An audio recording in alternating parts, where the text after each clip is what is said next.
Что будет дальше? Твое видение. Я очень хочу, чтобы что-то было. Ну, что-то было так. Чтобы что-то хорошо.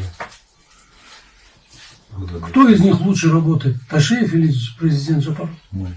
Россия нас поддерживает, вот лично нас. Я думаю, да. Не государство, а нас. Я думаю, да. Я думаю. Кто? Матвиенко раньше поддерживал. Да, даже Сапар Исаков, вот наш премьер-министр, он же находится сейчас в Москве. Сапар Исаков. Помните, что-то знакомое. наш партиец наш. Он сейчас в Москве, да? Но его хотят же наши, не могут его экстрадировать никак. Уголовные дела завели, то все. Но Кремль его охраняет, у него ФСО. Там у него все хорошо. А наши никак его оттуда вытащить не могут. А что, Россия не могут одного человека дать? Не будут они отдавать. Они сказали, мы не будем отдавать. Поэтому эти злятся прям. Они его держат как запасной вариант. Если что, мы его поставим президентом, понимаете? А это прям бесит наших этих. Это его можно с президентом поставить, да? Конечно. Да он вытянет, Сапар Исаков. Какая Сапар Исаков. если Я он слышал там это? мы поможем. Правильно? Нет, так он этот, не, ну, как лидер, он потянет? Мы поможем. Мы поможем.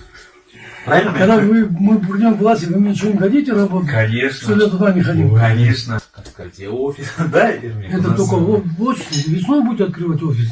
Да, наверное. Я думал, сейчас. Но выборы мы уже проводим. Завтрашнего дня у нас уже полностью агитация. Мы уже сегодня начали. Вот.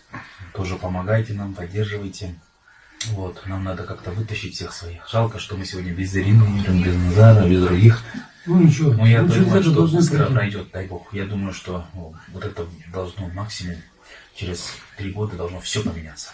Но я надеюсь, что быстрее это будет. Ну что может быть? Смена власти. А? Смена власти. Ну смена власти. Нет, так не получится смена власти. Сейчас никто не пойдет на митинги.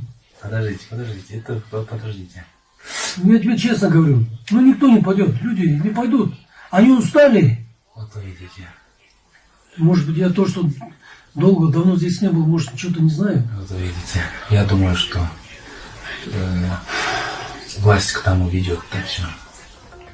Революция кылабыз, смена власти болот. Россия Сапар Исаковду президент кылып алып келе жатат. Биз ага жардам беребиз деп Славян улутундагы белгисиз адамдан төңкөрүшкө акча сурап отурган Темирлан Султанбеков жана аны менен кошо Атамбаевдин мурдагы жан сакчысы Д. Матбөжаран жана массалык башаламандык уюштурууну көздөгөн деструктивдик топтун дагы бир башка мүчөлөрү кармалып камакка алынышты.